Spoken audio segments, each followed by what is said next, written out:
తెలుగు వ్యాకరణం వ్యాకరణాంశాల వివరణలో 8వ భాగానికి స్వాగతం పలుకుదాం. ఇప్పుడు ఇంతకు ముందు భాగంలో అకార ఏకార ఉకారములు అంటే అకార ఇకార ఉకారములు ఆ 3 సంధుల గురించి తెలుసుకున్నాం.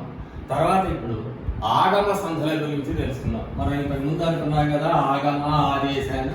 అట్లా ఇప్పుడు ఎడాగమ సంధి. దీని సూత్రం సంధి లేని చోట స్వరంబు కంటే పరంపైన స్వరమునకు ఎడాగమం బగు. ఇప్పుడు ఆ పదాలన్నీ తెలుస్తున్నాయి, ఇది తెలవట్లేదు. ఎడాగమము అంటే ఎట్ ప్లస్ ఆగమము అని. ఆగమము అంటే ఇంతకు ముందు మనం చెప్తున్నాం 2 అక్షరాల మధ్యలో వేరొక అక్షరము వచ్చి చేరుట. ఇక్కడ ఏం చేరుతుంది? ఎట్. ఎట్ అంటే ఇ అని అర్థం. ఈ ఇ అనేది చేరుతుంది. ఇది దీని సూత్రం. ఇప్పుడు మనం ఇంతకు ముందు అకార ఇకార ఉకార సంధుల్లో కొన్ని చోట్ల సంధి జరగదు అని తెలుసుకున్నాం. ఆ సంధి జరగని చోట మీ ప్లస్ అమ్మ మీ అమ్మ, వెలా ప్లస్ ఆలు వెలయాలు, ఆ యా ఎలా వచ్చింది అనే దానికి ఈ సూత్రం అన్నమాట. యా అనేది ఎక్కడ వచ్చినా సరే దాన్ని ఎడాగమ సంధి అంటారు. ఇప్పుడు చూద్దాం. సంధి లేని చోట అంటే అకార ఇకార ఉకార సంధుల్లో ఎక్కడైతే సంధి జరగలేదో ఆ సంధి జరగనటువంటి చోట్ల స్వరము అంటే అచ్చు, మళ్ళా స్వరం అంటే అచ్చుకు అచ్చు పరం కావాలి. స్వరము కంటే పరమైన స్వరమునకు ఎడాగమంబకు. అది సూత్రం. మా ప్లస్ అమ్మ అనుకున్నాం. ఇదిగో మా, ఇక్కడ మా అమ్మ ఇందాక అనుకున్నాం కదా మనం అకార సంధి చెప్తునేటప్పుడు మా అమ్మ అని కాదనుకున్నాం కదా. అలా సంధి జరగనటువంటి ఇదిలో మా ప్లస్ అమ్మ, మా అమ్మ కాదు మా అమ్మ కావాలి. కాబట్టి అర్థం మారకుండా ఉండాలంటే ఇదిగో ఇక్కడ సంధి జరగట్లేదు కాబట్టి ఇప్పుడు ఏమైపోయింది? సంధి లేని చోట స్వరం. ఇదిగో స్వరం అంటే ఇక్కడ ఆగానే ఉండొచ్చు. పరంపైన స్వరం నాకు ఇదిగో మళ్ళా స్వరం పరమైంది అయినప్పుడు ఏమొస్తుందట? ఎడాగమం వస్తుంది. ఈ మధ్యలో వచ్చి చేరుతుంది. అప్పుడు ఈ ప్లస్ ఆ మాయమ్మ. అట్లాగే వెలా ప్లస్ ఆలు. ఇక్కడ కూడా సంధి జరగట్లేదు. ఇదిగో అచ్చు ఇక్కడ సంధి జరగట్లేదు కాబట్టి ఏమైనా మధ్యలో ఈ అనేది వచ్చి చేరుతుంది. అప్పుడు వెల ఈ ఆలు ఈజీ పట్టు వెలయాలు. ఇది ఎడాగమ సంస్కృతం. సింపుల్. సంధి లేని చోట స్వరము కంటే పరమైన స్వరమునకు ఎడాగమమును. ఎడాగమము అంటే ఈ అనేటువంటిది ఆగముగా వచ్చుట. ఉదాహరణ మా ప్లస్ అమ్మ మాయమ్మ. ఓ ప్లస్ అమ్మ, ఓ అనేది కూడా వచ్చేది ఓయమ్మ. మీ కుమారుడు మా ఇంట్లో పాలు పెరుగు మమ్మేయడం అని చెప్తాడు పోతాం గారు. ఓయమ్మ. ఓ ప్లస్ అమ్మ ఓయమ్మ. ఎలా ప్లస్ ఆలు వెలయాలు. ఇది ఎడాగమ సంధి. ఇప్పుడు నుగాగమ సంధి. నుగాగమము అంటే ఇంకా మనం చెప్పినట్లుగా నుక్కు ప్లస్ ఆగమము అంటే అనేది వస్తుంది. దీంట్లో మొదటి సూత్రం షష్ఠీ సమాసములందు ఉకార రుకారములకు అచ్చుపరమైతే రుగాగమం వస్తుంది. అంటే ఏంటనమాట? ఆ పదం షష్ఠీ తత్పురుష సమాసమై ఉండాలి. ఆ సమాసంలో ఉకారము గాని రుకారము గాని ఉండాలి. అలా కనుక ఉన్నప్పుడు అచ్చుపరమైతే ఏమొస్తుంది? అనేది వస్తుంది. రుగాగమము అంటే లేదా ను లేదా నీ. ఇది ఏదో ఒకటి అక్కడ మనకు ఏది అవసరమైతే దాన్ని తీసుకోవచ్చు. ఉదాహరణ రాజు ఆజ్ఞ అంటే రాజు యొక్క ఆజ్ఞ షష్ఠీ తత్పురుష సమాసం. అంటే ఇది ఫుల్ఫిల్ అయింది. రాజులో ఏముంది? ఉకారం ఉంది. అట్లాగే విధాతృ ఆనతి, విధాతృని యొక్క ఆనతి. ఇందుట్లో కూడా తృ అంటే రుకారం ఉంది. ఏ పరమైతున్నది? అచ్చుపరమైతున్నది. అయినప్పుడు ఏమొస్తుంది? వస్తుంది. అప్పుడు ఈ మధ్యలో ఆగమం కదా మధ్యలో వచ్చి చేరుతుంది. అయినప్పుడు ఏమవుతుందన్నమాట? ఇది రాజు నాజ్ఞ. ఇది విధాతృ నానతి. ఇది సూత్రం. షష్ఠీ సమాసములందు ఉకార రుకారములకు ఉగాని రుగాని అచ్చుల్లో రుగాని వస్తే వాటికి అచ్చు కనుక పరమైతే నుగాగమం వస్తుంది. ఉదాహరణ రాజు ప్లస్ ఆజ్ఞ రాజు నాజ్ఞ, విధాతృ ప్లస్ ఆనతి విధాతృ నానతి. ఇక రెండవ సూత్రం ఉదంత తద్ధర్మార్థక విశేషణములకు ఈ 3 పదాలు తెలుసుకోవాలి. ఉత్తు అంతమంది ఉన్నది. ఉదంతం అంటే ఉత్తు అంతమందు. ఇదిగో ఉత్తు పదం చివర అంతమందు ఉన్నటువంటి దానికి విశేషణం అయి ఉండాలి. ఏం విశేషణం అయి ఉండాలి? తద్ధర్మార్థక విశేషణం. తద్ధర్మార్థకం అంటే భూత భవిష్యత్ వర్తమాన కాలాలు 3 కాలాల్లో కూడా జరుగుతూ ఉండేది. పలుకును, చిలుక పలుకులు పలుకును, నిన్న పలుకుని మొన్న పలుకుని రేపు పలుకుని తద్ధర్మ కాలం, తద్ధర్మ క్రియ అయిపోయింది. అట్లాగే వెళ్ళును, నిన్న వెళ్ళును, ఇవాళ వెళ్ళును, రేపు వెళ్ళును, రైళ్లు వెళ్ళును, బస్సులు వెళ్ళును, విమానములు వెళ్ళును. సో అది ఈ అవి అనే దానికి ఈ విశేషణాలు అన్నమాట. ఇవి తద్ధర్మార్థక విశేషణములు. వీటికి కనుక అచ్చుపరమైతే ఇదిగో పలుకు అవి, వెళ్ళు అవి, ఈ మధ్యలో ఏమొస్తుంది? అనేది పరమైంది. అప్పుడు పలుకునవి, వెళ్ళునవి, అదే అన్నమాట. ఈ నా అనేది అలా వస్తుంది. ఉదంత తద్ధర్మార్థక విశేషణములకు అచ్చుపరమైతే నుగాగమం వస్తుంది. ఇది 2వ సూత్రం. ఇక 3వ సూత్రం. సమాసములలో ఇక్కడ 1, 2, 3 గుర్తుపెట్టుకోవాలి.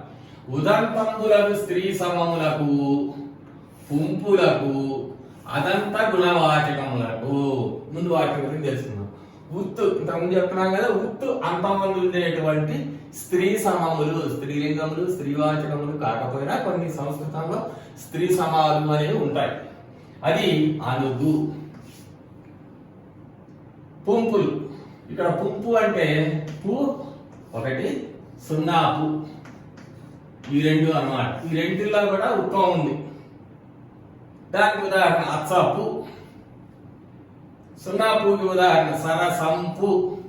ఓకే, అచ్చపు, అచ్చంపు. ఇది పుంపులది. అత్తు అంతమంది ఉన్న గుణవాచకములకు. అత్తు అంతం. గుణం అంటే తీయని, నల్లని, పుల్లని, ఎర్రని ఇట్లాంటివి అనమాట. వాటన్నిట్లో ఏముంది? అత్తుంది. తీయ ఏమంటే ఉదంత స్త్రీ సమములకు, పుంపులకు, పూ గాని 0 పూ గాని ఏదైనా సరే అది అవసరాన్ని బట్టి మనము పెట్టుకోవచ్చు. సరసపుతనము అని పెట్టుకోవచ్చు, సరసంపుతనము అని పెట్టుకోవచ్చు. తర్వాత అదంత గుణవాచకములకు. అత్తు అంతమంది ఉన్నటువంటి గుణాన్ని తెలిపేటువంటి పదం.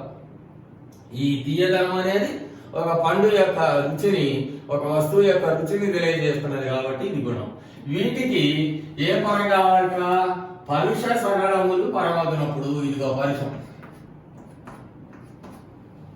పరుషములు అంటే గజడ కావాలి, సరళములు అంటే గజడలు. ఏ పరమైన అలా కనుక పరమైతే ఏమొస్తుంది? నుగాగము వస్తుంది. అప్పుడు అనుగు ను తమ్ముడు. ఆ నువ్వు అదంతా ఎలా ఉందో మన తర్వాత చూసుకుందాం. మనం అనుగుంతమ్ముడు అలా అవుతుంది. అచ్చపు ను చీకటి, అచ్చపుంచీకటి. సరసపు ను మధ్యలో ను వచ్చింది. సరసంపు ధనము, సరసంపు ధనము. ఈ తా దా ఎలా అయిందో తర్వాత అందులో వస్తుంది. తీయ ను కలిపితే తీయందనము. ఓకే అండి. మళ్ళొకసారి ఉదంతములకు, ఉత్తు అంతమంది ఉండేటువంటి స్త్రీ సమములకు 1, 2 పుంపులకు, 3 అదంత గుణవాచకములకు. అంటే ఉదంత స్త్రీ సమము అనుగు, పు ఉంపులకి అచ్చపు, సరసంపు, అదంత గుణవాచకములకు తీయ. ఇవి పూర్వపదంలో ఉండవలసినటువంటి. ఉత్తర పదంలో ఏముండాలి? పరుష సరళములు పరం కావాలి. పరుషం గాని సరళం గాని. ఇక్కడ అన్ని పరుషాలు పరమైనవి. అయితే ఏమొస్తుంది? అనేది ఆగమంగా వస్తుంది. వచ్చి సంధి జరుగుతుంది. అనుగు ప్లస్ తమ్ముడు ఈజిగొడ్డు, అనుగు ప్లస్ ను ప్లస్ తమ్ముడు ఈజిగొడ్డు, అనుగున్ తమ్ముడు. అచ్చపు ప్లస్ చీకటి ఈజిగొడ్డు, అచ్చపు ను చీకటి, అచ్చపున్ చీకటి. సరసంపు ప్లస్ ధనము, సరసంపు ప్లస్ ను ప్లస్ ధనము, సరసంపు ధనము. తియ్య ప్లస్ తనము, తియ్య ప్లస్ ను ప్లస్ తనము, తియ్యందనము. ఇది మూడవ సూత్రం. మళ్ళీ ఒకసారి నుగాగమ సంధి. షష్ఠీ సమాసంలో ఎందు ఉకార రుకారములకు అచ్చుపరం బగునప్పుడు నుగాగమం బగు. ఉదాహరణ రాజు ప్లస్ ఆజ్ఞ రాజునాజ్ఞ, విధాతృ ప్లస్ ఆనతి విధాతృనానతి. రెండవ సూత్రం ఉదంత తత్మాత్మక విశేషణములకు అచ్చుపరం బగునప్పుడు నుగాగమం బగు. పలుకు ప్లస్ అవి పలుకునది, వెళ్ళు ప్లస్ అవి వెళ్ళునది. మూడవ ఉదంతములకు స్త్రీ సమములకు పుంపులకు. ఇక్కడ దీనికి ఇంకో సూత్రం కూడా చెప్తారు. ఉదంత స్త్రీ సమములకు పుంపులకు అదంత గుణవాచకములకు ధనము పరంబగినప్పుడు నుగాగమము. ధనము అనేది కూడా పరుషమే కదా, అందుకని దాన్ని కూడా మీకు సూత్రం ఇందులోనే చేశాను నేను. ఉదంత స్త్రీ సమములకు పుంపులకు అదంత గుణవాచకములకు పరుష సరళములు పరమగునప్పుడు నుగాగమం బగును. అరుగు తమ్ముడు అరుగుం తమ్ముడు, అచ్చపు చీకటి అచ్చపం చీకటి, సరసంపు తనము సరసంపు ధనము, తియ్య ప్లస్ తనము తియ్యందనము. ఇది నుగాగమ సంధి. ఇప్పుడు రుగాగమ సంధి. రుగాగం అంటే వాళ్ళ ఏం రుక్ అంటే ఇదే మనకు వచ్చేది. అనేది ఆగమం అవుతుంది. ఇందులో రెండు సూత్రాలు ఉంటాయి, రెండు చాలా ఇంపార్టెంట్. ఒకదానికి ఒకటి రాయద్దండి.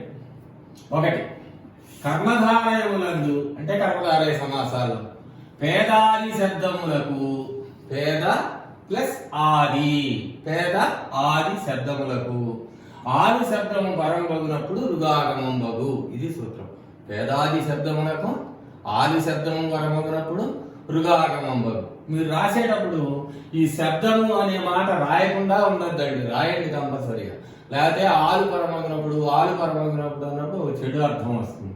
సో ఇక్కడ పేదాది శబ్దములకు పేద మొదలైనవి, పేద బీద బాలింత ముద్ద ఇట్లాంటివన్నీ కూడా పేదాది శబ్దము. పేద బీద బాలింత ముద్ద అనేవన్నీ కూడా పేదాది శబ్దము. వీటికి ఏం పరం కావాలంట? ఆలు అనే శబ్దం పరం కావాలి. ఆలు అనే శబ్దం పరమైతే ఏమొస్తుంది? రుగాగమం వస్తుంది. ఈ మధ్యలో రు అనేది చేరుతుంది. అప్పుడు ఏమైతుంది? పేద ప్లస్ రు ప్లస్ ఆలు దట్ ఈజ్ ఈక్వల్ టు పేదరాలు. ఇంతే. బీద ఆలు బీదరాలు, ముద్ద ఆలు ముద్దరాలు, బాలింత ఆలు బాలింతరాలు, జవని ప్లస్ ఆలు జవరాలు, ఇలా వస్తాయి అన్నమాట. కాబట్టి పేద బీద బాలింత ముద్ద ఇవన్నీ కూడా పేద ఆది శబ్దములు. పేద ఆది శబ్దములకు ఆది శబ్దం గనక పరమైతే ఏమొస్తాయి? అప్పుడు రుగాగమం వచ్చి బీదరాలు బాలింతరాలు ముద్దరాలు. ఇది మొదటి సూత్రం. ఇవన్నీ తెలుగు పదాలు. పేద బీద బాలింత ముద్ద అనేవి తెలుగు పదాలు. మరి కొన్ని సంస్కృత పదాలు కూడా మనం భాషలో మాట్లాడుకుంటున్నాం. కాబట్టి వాటికి సంబంధించినటువంటిది రెండవ సూత్రము. కర్మధారయములకు తత్సమ శబ్దములకు, తత్సమ అంటే సంస్కృత శబ్దం, వాటికి ఆది శబ్దము పరమైతే, శబ్దము అనేది కంపల్సరీ రాయండి. ఆలు పరమగునప్పుడు రాయండి. ఇక్కడ ఏమైందట? ఇక్కడ రెండు అయిపోయి. ఇందాక ఇక్కడేమో రు అనేది ఒకటి మాత్రమే వచ్చింది, ఇక్కడ రెండు వస్తాయి. ఏమొస్తాయి? అత్వమునకు ఉత్వమును రుగాగమమును అగును. ఈ రెండు వస్తాయి. మళ్ళీ ఒకసారి తత్సమ శబ్దములకు అంటే సంస్కృత సమానమైనటువంటి పదములకు మనం తత్సమ తద్భావాలు చెప్పుకున్నాం. వాటికి ఆది శబ్దము పరమైతే అత్వమునకు ఉత్వమును రుగాగమమును వచ్చు. మీరు జనరల్ గా చేసే తప్పేంటంటే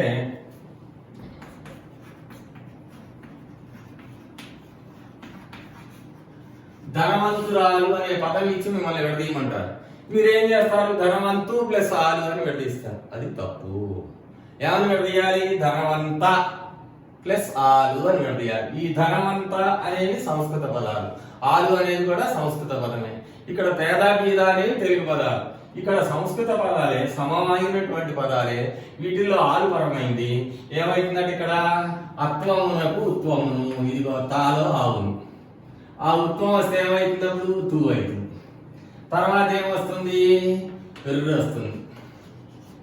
అప్పుడు ఈ రెండు కలిపి ఏమవుతాయి? ధనవంతురాలు అవుతుంది. ఏమండి?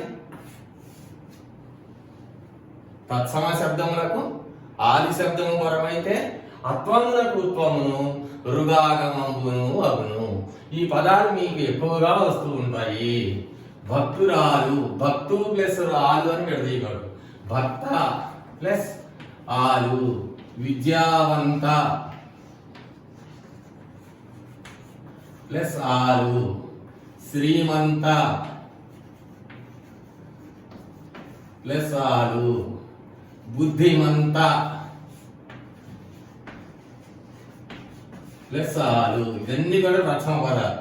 వీటన్నిటికీ ఏం పరమైంది? ఆలు శబ్దం పరమైంది. అయినప్పుడు ఏం రావాలి? అక్కానికి ఉత్పన్నం రావాలి. ఈ తానే తూ అయిపోతుంది. విద్యావంత తూ అయింది, శ్రీమంతు అయింది, బుద్ధిమంతు అయింది. తర్వాత రుగాగమం వచ్చింది. అప్పుడు భక్తురాలు,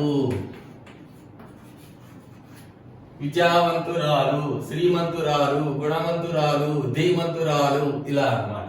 సో మీరు సింపుల్ గా ఒక టెక్నిక్ ఏంటంటే పేదరాలు, పేదరాలు, బాలింతరాలు అన్నప్పుడు ఆలుకు ముందు ఊ కనుక ఉన్నట్లయితే ఈ సూత్రం చెప్పుకోవాలి.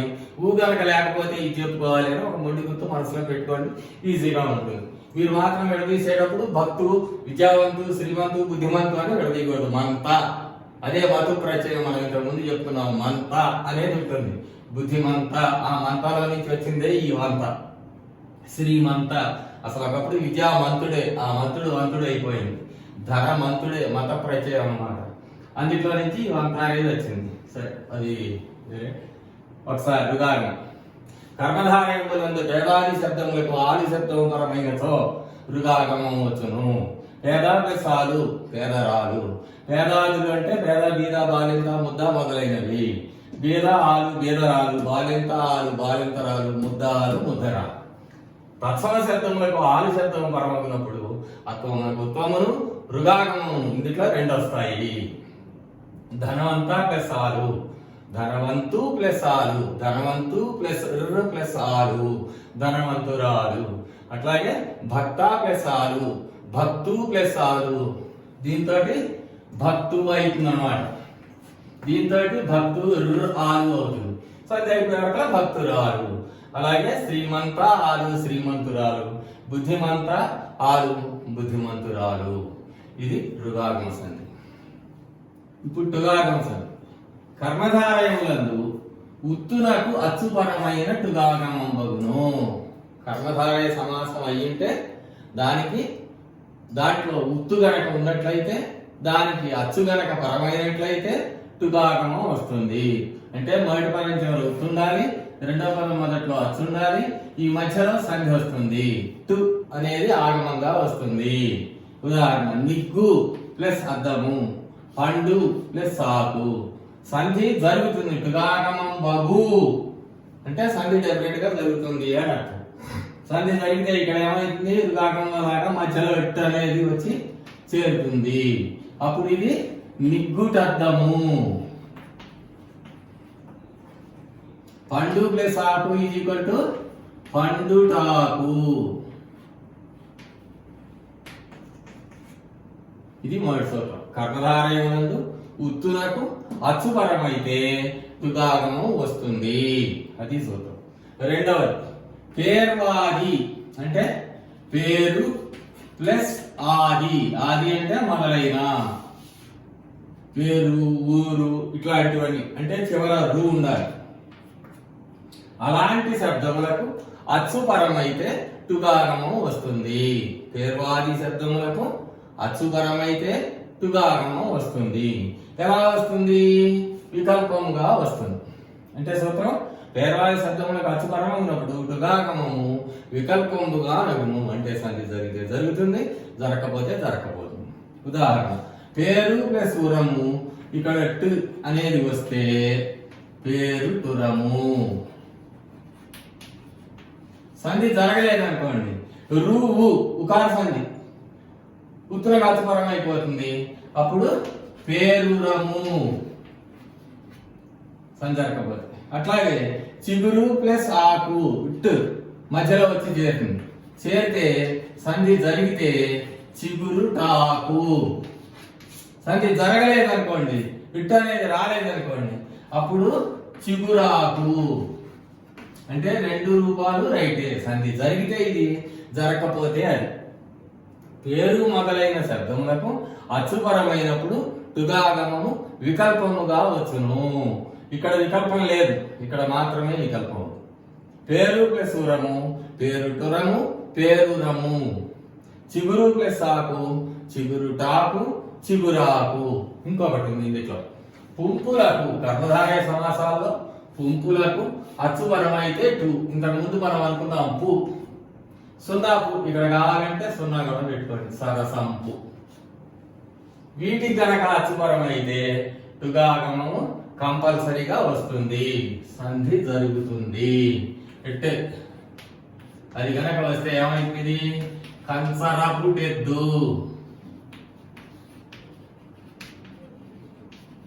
ఇది సరసంపుటలుగా. సరసంపలుగా కంచరపెద్దు అని కాదు, డెఫినెట్ గా సంధి జరుగుతుంది. ఎప్పుడు? కర్మధారయములకు పూ గాని ఇంపూ గాని, ఈ రెండు అక్షరాలు అన్నమాట. వీటికి అచ్చుపరమైతే టుగాగమం వస్తుంది. కంచరపు ఎద్దు, కంచరపుటెద్దు. సరసంపు అలుక, సరసంపుటలుక. మళ్ళీ ఒకసారి టుగాగమ సంధి. కర్మధారయములకు ఉత్తునకు అచ్చుపరమైనప్పుడు టుగాగమంబగు అంటే టుగాగమ సంధి తప్పనిసరిగా జరుగుతుంది. ఉదాహరణ, నిగ్గు ప్లస్ అద్దము, నిగ్గుటద్దము.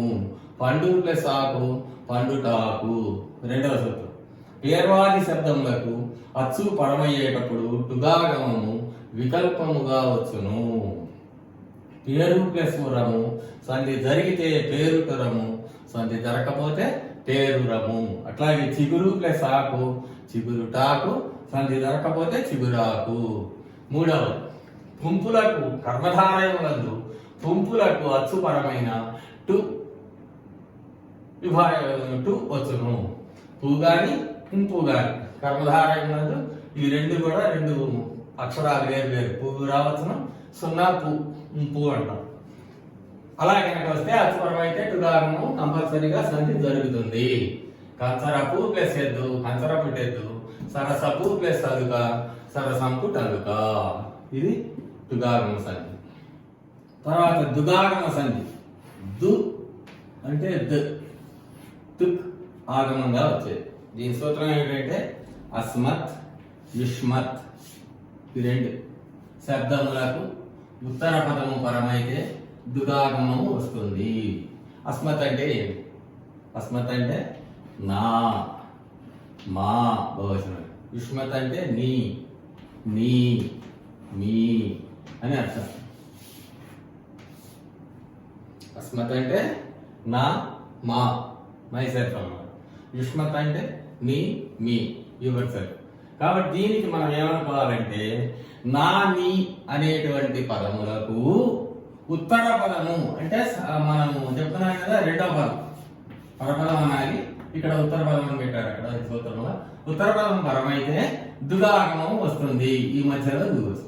ఇప్పుడు నీ, నా, తన అనేటువంటి పదాలు కనుక ఇదిగో నీ, ఇదిగో మా అనేటువంటివి కనుక ఉన్నప్పుడు దీనికి ఉత్తర పదం అంటే రెండవ పదం పరమైతే ఏమొస్తుంది? మధ్యలో దు అనేది వస్తుంది. దుగ్ ఆగమం వస్తుంది. అప్పుడు ఏమైంది? నీరు దయా. దుక్కు డైరెక్ట్ గా దు అనేది వచ్చేస్తుంది ఇక్కడ. మాదు గృహము.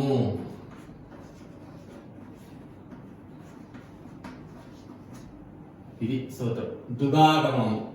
అస్మత్ యుష్మత్ శబ్దములకు లేకపోతే నీ, నా, తన అనే శబ్దములకు ఉత్తర పదం కనుక పరమైతే దుగాగమం వస్తుంది. ఉదాహరణ, నీ ప్లస్ దయ, నీరు దయ. మా ప్లస్ గృహము, మాదు గృహము. ఇవి దీనికి ఉదాహరణ. ఇది దుగాగమ సంధి. ఇప్పుడు త్రిక సంధిని చూద్దాం. త్రిక ఇది చాలా ఇంపార్టెంట్. మీకు అనేక చోట్ల వస్తూ ఉంటుంది.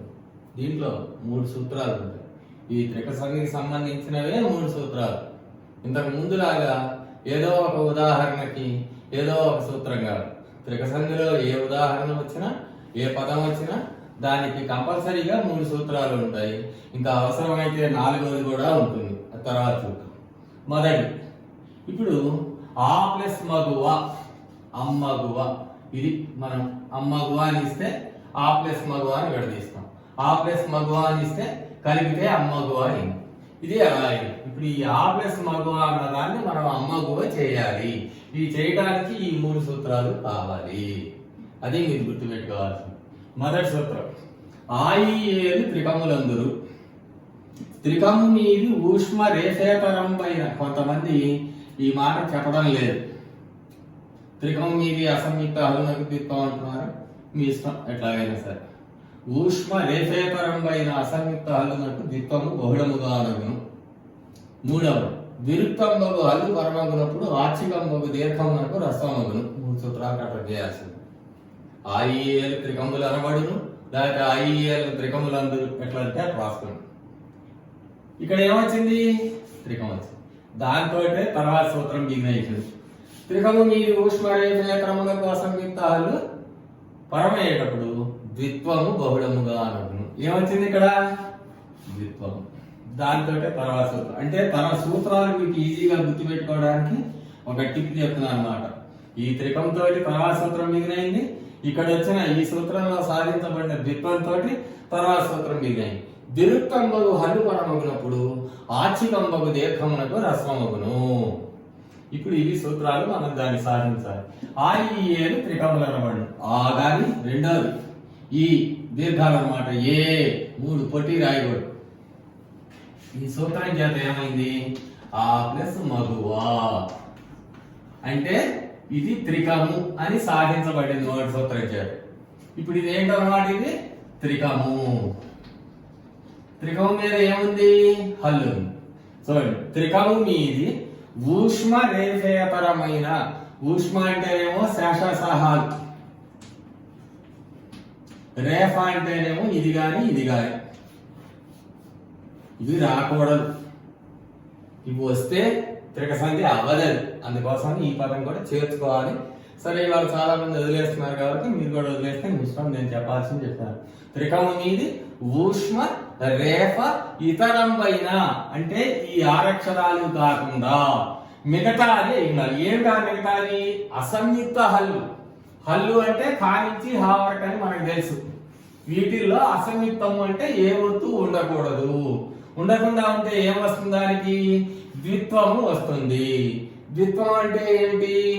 దాని హల్లు అదే మళ్ళా రావటం. ఒకే హల్లు 2 సార్లు రావటం అంటే మాకి మాయే వస్తుంది. ఇప్పుడు ఏమైంది? యా ఇట్లాగే ఉంది. ఈ అసంయుక్తమైన హల్లు ఏ హల్లుతోటి కూడుకొని ఉండలేదు. వేరొక హల్లుతో కూడుకొని ఉంటే సంయుక్తము, అదే హల్లుతో కూడుకొని ఉంటే ద్విత్వము. ఇంతకుముందు చెప్పుకున్నాం మనం. ఇప్పుడు ఈ మా ఏమైపోయింది?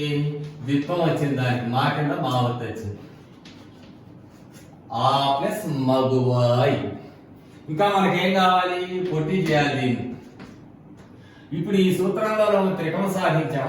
ఈ సూత్రం ద్వారా ఏం సాధించాం? మనం ద్విత్వం సాధించాం.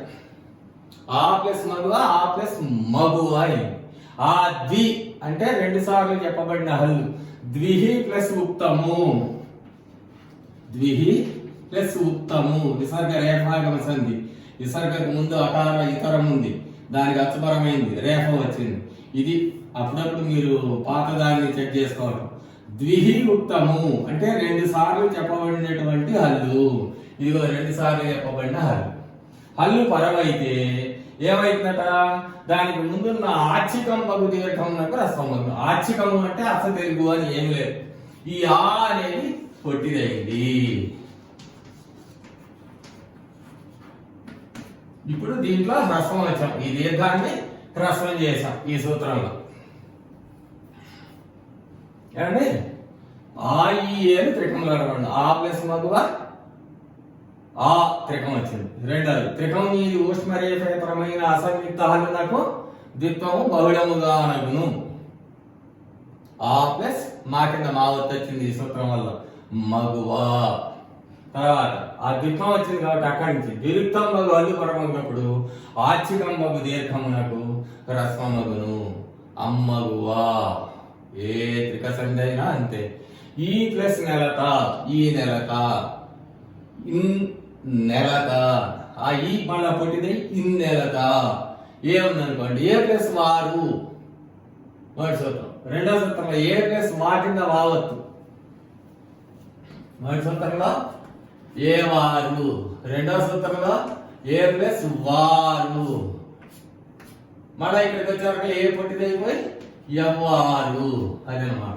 ఎవ్వారు ఎలా అడిగాలి మనం ఇప్పుడు ఏ ప్లస్ వారు. ఇది ఇట్లా ఆ ఈ ఏల మీద ఏవైనా వస్తూ ఉంటాయి. ఇప్పుడు ఇంకొక పదం ఉంది, అయ్యరదము. ఎలా విడదీయాలి దాన్ని?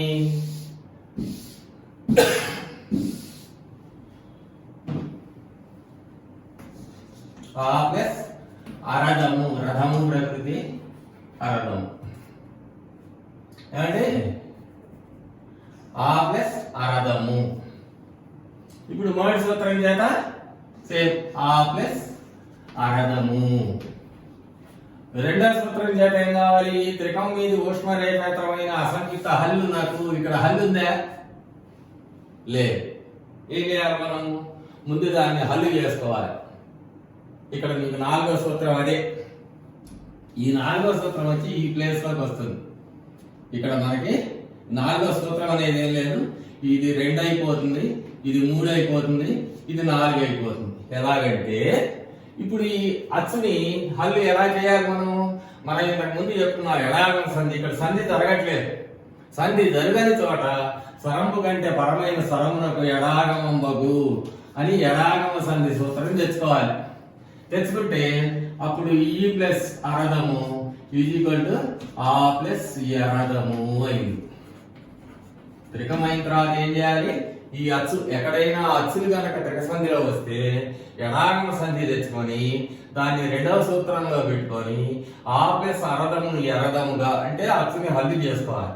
ఆ తర్వాత ఈ రెండవ సూత్రం ఇంతకు ముందు మనం చెప్పుకున్నది ఇప్పుడు త్రికం అయింది. త్రికం మీద ఇదిగో ఇప్పుడు హల్ అయింది. ఊష్మరేఖేతరమైన అసంయుక్త హల్లు శేష సహాల్లో రాగాల్లో కూడా లేదు. సో అప్పుడు ఏమైతుంది? ద్విత్వం వస్తుంది. ఇప్పుడు ద్విత్వం సాధించాం. ద్విత్వం సాధించిన తర్వాత ఇంతకు ముందు చెప్పుకున్న మూడో సూత్రం నాలుగో సూత్రంగా ద్విత్వం బగు హల్లు పరమయ్యేటప్పుడు ఆచికం బగు దీర్ఘం అంటే రసం మగును అయ్యరథము. దట్ ఈజ్ ఈక్వల్ టు అప్పుడు అయ్యరథము అయిపోయింది. ఏమంటే అచ్చు కనుక వచ్చినట్లయితే ఆ ప్లస్ అరథము.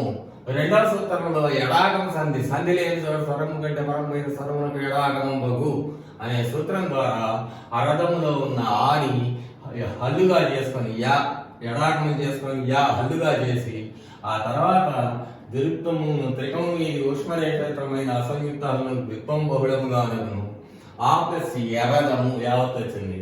ద్విత్వం బహు హల్లు పరము ఇప్పుడు ఆచికం బహు దీర్ఘంలో రసం వచ్చింది ఆ ప్లస్ ఎరదము. అప్పుడు ఆ పుట్టిదై అయ్యరదము అయింది. ఇలా వచ్చినటువంటి వాటిని ఏమంటామంటే ఎడాగమ త్రిక సంధి అని. ఇది ఇంకోటి త్రిక సంధి. మామూలుగా హల్లు ఉంటేనేమో త్రిక సంధి, అచ్చుండి మనం త్రిక సంధి దాన్ని మార్చుకున్నట్లయితే ఎడాగమ త్రిక సంధి. దిస్ ఈస్ కంప్లీట్ గా త్రిక సంధి. తర్వాత భాగంలో మరికొన్ని సంధులు చూద్దాం.